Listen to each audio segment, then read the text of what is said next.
Hello and welcome to our podcast. I'm Dani, and today Great.com talks with Kolade Kolawole Boboye, Manager of Social Business and Innovation of Hope Blooms. If you haven't heard of it, Hope Blooms engages youth to become change agents through innovative agriculture and culinary programs. If you're new here to this podcast, press subscribe on YouTube or in your podcast app. Hi, Kolade, and welcome. How you doing? Thank you for having me on here. It's my pleasure. I'm doing fine. How are you today? Doing good. Very, very excited to kind of share a little bit more about Hope Blooms and kind of like talk to you and answer your questions. Oh, that's awesome. So let's dive in. Um, Kaladi, tell us about the inspiration behind the creation of Hope Blooms. How did it all begin? yeah, of course, Daniel. So Hope Blooms kind of began with my boss. She is the founder of Hope Blooms. It began in 2008. It started off as a small plot of land in the Uniac Square. This is kind of like the downtown Halifax community, and it just began as a plot of land. The kids were gardening. They were growing tomatoes. They were growing kind of like fresh produce in the beginning, and then they would take all of the fresh produce and then sell it at like local markets, local pop-up stuff in the city. And then with that, with the proceeds, they took the proceeds and they gave it back to the community. So that's where the idea of Hope Blooms began. Well, I gotta say that I love this idea of thinking of agriculture and culinary and in the roles of getting community together. And I think that's it's a quite fresh idea, I would say, especially now when we think about all those climate issues and our fears about the future and all of that. So there are so many aspects to it. Would you mind telling us more about this model and the innovations that are behind it? I feel like this is a good word to use it. How does all come together? Yeah, 100%. Yeah. So like you kind of said, like we do have I believe we have a very interesting process in the sense of like kind of like all of the different pillars and our different focuses. So like you said, we're one of our biggest focuses is youth empowerment and community development. And this also kind of like expands over stuff like agriculture, stuff around like kind of like social determinants of health, stuff around like socializing and engagement, and then even stuff around business and social enterprises. So our processes are very interweaving in innovation, interweaving in around how do we disrupt pro pre-existing processes and how do we kind of like make them more equitable? How do you make them more inclusive? Either that's like inclusive in the sense of like accessibility, inclusive in the sense of just like having a more diverse leadership team doing these projects or whatever it is.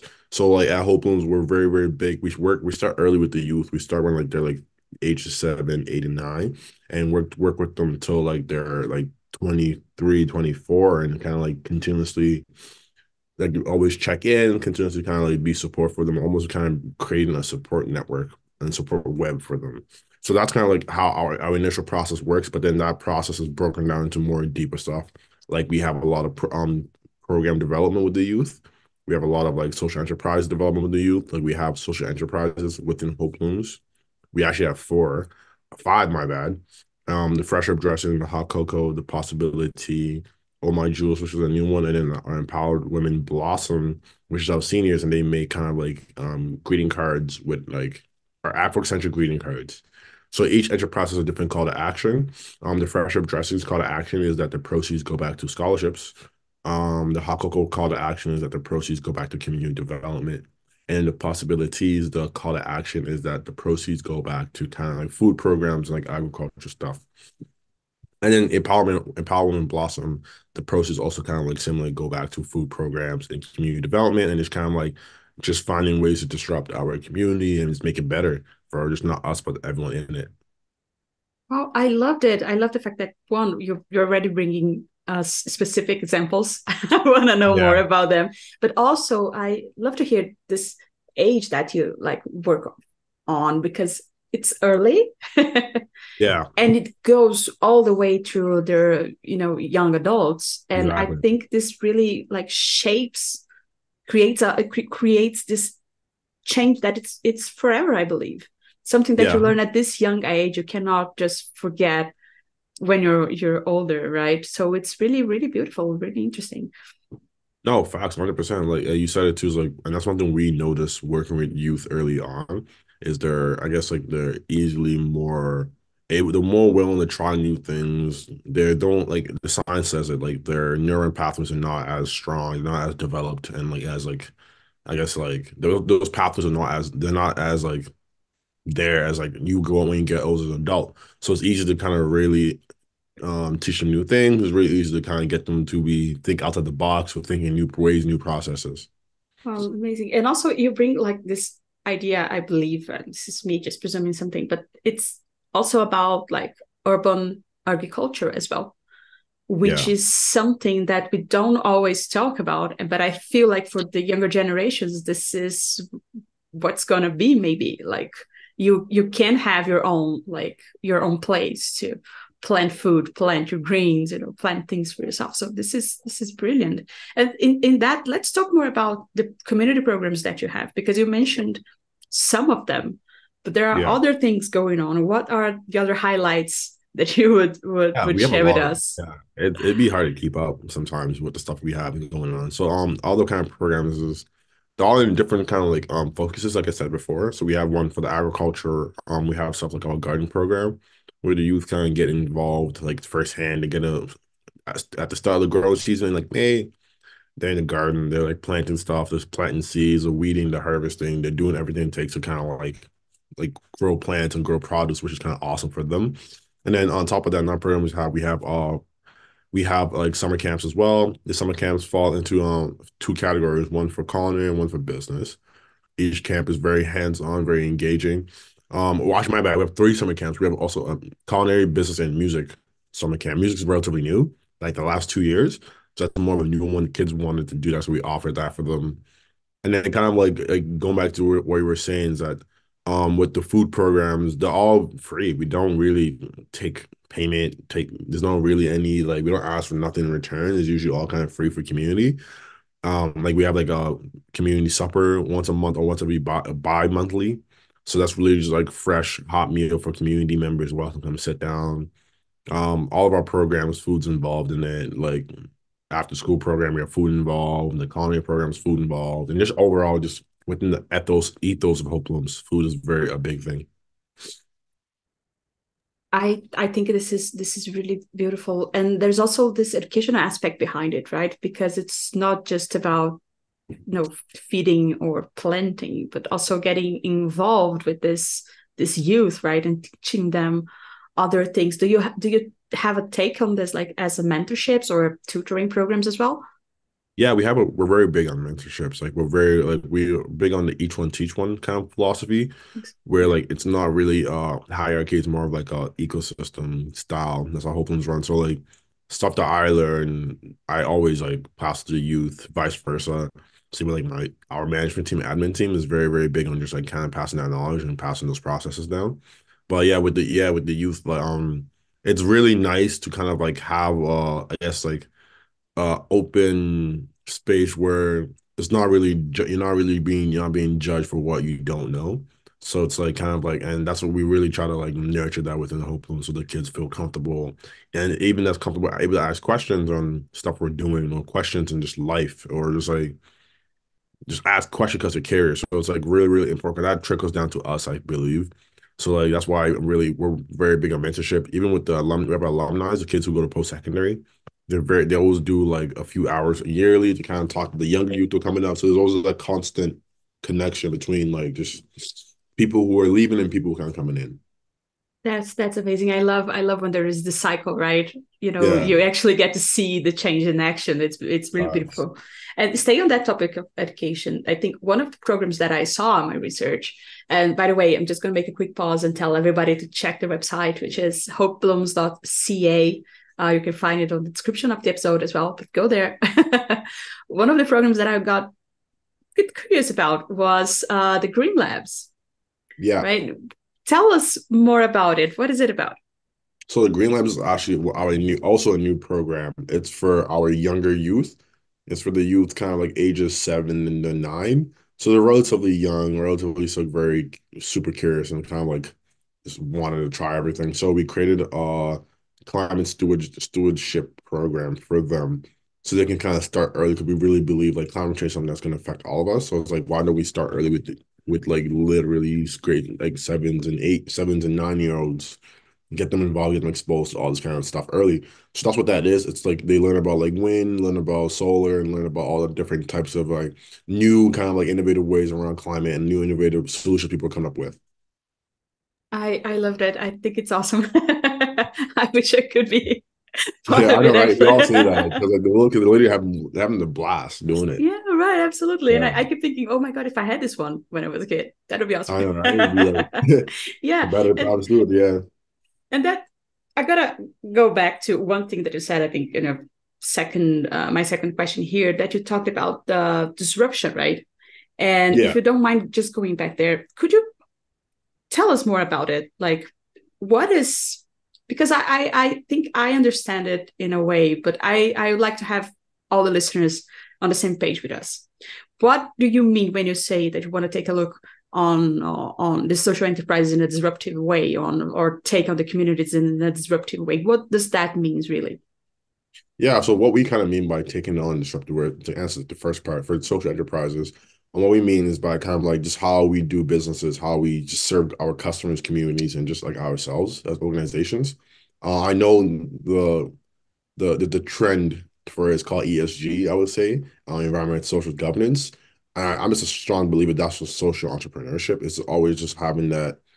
It just this is more interweaving into our organization, and that's what I said. Disruption is that in enterprises that because we're rethinking how we interact with customers, rethinking how we engage customers, rethinking the value like organizations like Old Blooms or even big organizations, the good we're doing for the world, stuff like our climate footprint, our carbon footprint, our the economy, our even the microeconomies that we live in and how our organizations affect those microeconomies, even that's like hiring people, even though that's having like that's flow revenue flowing in the community. So stuff like that, those sorts of disruptions that we're intentionally trying to challenge these old processes and kind of like force these new ones and force innovative ones to come out of these kind of like when times. I'm a big believer in pressure makes diamonds. So like, yeah, Thank you for sharing that, because I think that's really in the core of what Hope Blooms is, right? Like, for exactly. yeah, for the programs that you have and the way that you present yourselves to the community and working with the community, I think Yeah. it makes total sense. And thank you for helping us all to understand it. And considering all of this, I very much would like to know, what are the next steps that you see for Hope Blooms in the future? What do you see? What Yeah. are the next 100%. goals for you guys? Yeah, our next steps right now is definitely around just I feel doing what we're doing, but improving it and improving our reach and improving our the people that we're in contact with. So kind of like how do we reach a new audience in a sense with our social enterprises? How do we kind of get those products into new people's hands? Because that trickles down into our like those different call to action I listed earlier.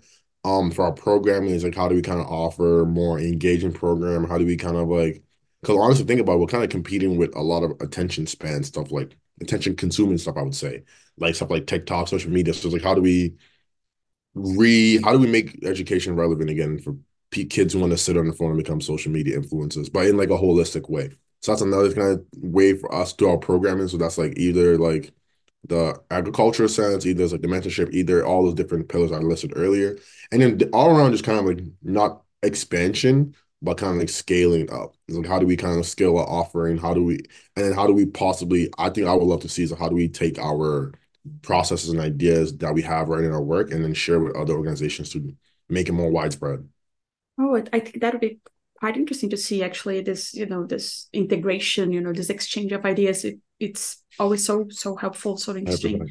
Yeah, and that actually led me to something else. That what are the challenges that you usually face? Because you mentioned a few things, and when you said we are living in a moment with so much Distraction. yes, distraction, this fight for attention and all of that. Yeah. How do you make education relevant? Is that your most pressing challenge, or there are other things that are in the way? I would say it's the most pressing challenge, but I definitely think it's something that's always on the front of the mind. I feel like the challenges vary by the week, by the month, sometimes by the year, depending on like what's happening in the world. But I would say a big one is definitely like the climate stuff. We're big focus on the social enterprise and like stuff like just like the engagement, and that's engagement in different ways. So it can be engagement with our youth, engagement with our customers, engagement with our community. So it's just like how do we improve our engagement and just like really just do it in a good way? How do we make people feel empowered and feel like they are more than capable to do amazing things and create new process and disrupt the Yeah. environment? It makes total sense, especially now with this whole anxiety about the climate, how things are going to develop. Yeah, mental health It is a does make big a lot of thing sense. now. There's a lot of, yeah, exactly, right? There's a lot of things like just vibrating and it's up, yeah, there. Yeah, it's hard, right? Really, Facts, yeah. sometimes I think it's hard to even tackle the problems because not just because of the actual challenges and obstacles that we see, but because of the ones that we are just fearing that's going to happen. So I think Exactly. it's awesome to have an organization such as Hope Blooms that actually finds a way to combine this thought of an environment and sustainability with a cultural aspect as well and engaging the community. So honestly, congratulations for the work that you do. I really Thank liked you. it. Thank you very much. Yeah. We're trying our best. You're doing a good job. No doubt about it. But then, Claudia, I gotta ask you, for everyone listening to us, what are the best ways to help you guys keep going? Yeah, definitely. We're a not for profit. So like if you can people do, with donations are very heavily supportive for us. We don't like have like core funding. So all the funding is like through grant writing, or just through donations overall. So anywhere to donate, we do a lot of volunteers too. Like so if you are in like Halifax, Nova Scotia, I want to volunteer with like your office team. We love to have that. We've had like different firms come in it's like 5 people to like 30 people, different 30 people, and like just had a very like 2 to 3 hour day with Hope Blooms. You got to do everything that we do. You got to involve with the youth. Got to help us with a garden. It's very like a help and kind of give back. And so it's kind of the two ways I can think of right now. Oh, that's perfect. But Yeah, guys, go to the webpage, get informed, definitely. get to know more about what you're doing. I think And that's follow our Instagram. We're pretty active on social media as well, so you can learn a lot on there. that's awesome. Go for that. Yeah, I think that's the best way to get involved and to know what you guys are doing, right? Yeah, Just really exactly. follow your moves, let's say. So go for it. We'll make sure to share all your links on our pages as well. And again, go to their page, check out their programs. They have like very interesting things going on. They shared stories. I love the section that's called Stories Bloom, right? I loved it Yeah. because it makes total sense. And then you can see the real impact that Hope Blooms is bringing to their community. Colette, thank you so much for this talk today. I loved it. Thank you, Danielle. This was great. For everybody also listening, thank you so much for staying with us for this one more episode. And remember, if you enjoyed it, press subscribe on YouTube or in your podcast app, because that shows the algorithms that this is an important conversation and more people can learn about the importance of Hope Blooms. Go check the website, hopeblooms.ca, and I'll see you in the next episode. Bye. Thank you.